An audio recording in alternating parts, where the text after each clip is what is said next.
கடலூர் அருகே மருங்கூர் அகழாய்வில் சுடுமண்ணால் ஆன வட்டச்சிலுகன் கண்டெடுக்கப்பட்டுள்ளதாக அமைச்சர் தங்கம் தென்னரசு தெரிவித்துள்ளார். இதன் மூலம் தற்போது அகழாய்வு செய்யப்படும் இடம் மக்கள் கூடி வாழ்ந்த வாழ்விட பகுதி என்பது உறுதியாகிறது.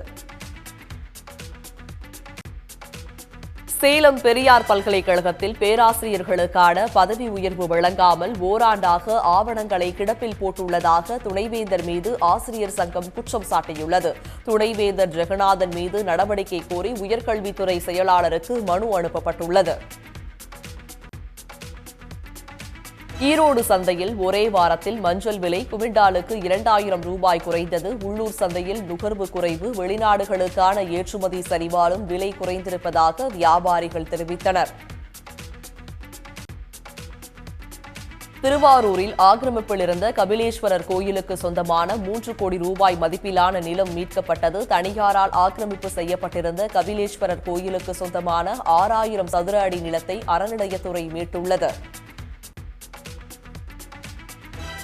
சேலம் மாவட்டம் மேட்டூர் அருகே நங்கவள்ளியில் தெருக்களில் சுற்றித் திரியும் நாய் கடித்து 6 பேர் காயமடைந்தனர். இறைச்சி கடைகளில் வீசப்படும் எலும்புகளுக்காக ஏராளமான நாய்கள் சுற்றித் திரிவதாகவும் நாய்களை கட்டுப்படுத்த நடவடிக்கை எடுக்கவும் கோரிக்கை எழுந்துள்ளது.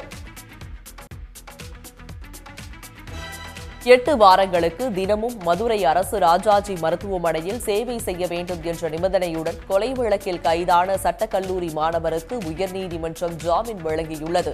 மதுரை விளாங்குடியை சேர்ந்த மாணவர் தேர்வுகள் இருப்பதால் ஜாமீன் கோரி முறையீடு செய்திருந்தார். தூத்துக்குடி மாவட்டத்தில் கடந்த மாதங்களில் பெய்த கோடை மழை காரணமாக உப்பு உற்பத்தி பாதிக்கப்பட்டுள்ளதாக உரிமையாளர்கள் தெரிவித்துள்ளனர். மழை வெள்ளத்தால் பாதிக்கப்பட்ட உப்பளங்களை சீர் செய்ய 1-2 மாதங்கள் ஆகும் என்பதால் ஆயிரக்கணக்கான தொழிலாளர்கள் வேலை இழந்துள்ளனர்.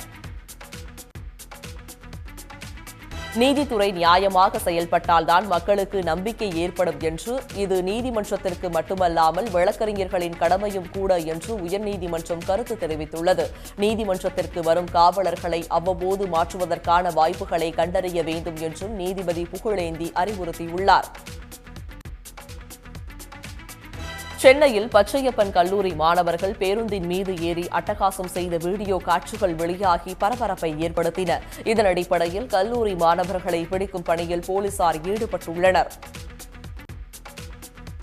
திருச்சி பூர்த்தி கோவிலில் உள்ள திருமுக்தீஸ்வரர் கோயிலுக்கு சுமார் 100 ஆண்டுகளுக்கு பின் நாளை மறுநாள் குடமுழுக்கு நடைபெறுகிறது என இந்து சமய அறநிலையத்துறை அறிவித்துள்ளது. இதற்கான குடமுழுக்கு பணிகள் மற்றும் யாகசாலை அமைக்கும் பணிகள் முழுவீச்சில் நடைபெற்று வருகிறது. உடனுக்குடன் செய்திகளை தெரிந்து கொள்ள சன் நியூஸ் பெல் ஐகானை கிளிக் பண்ணுங்க.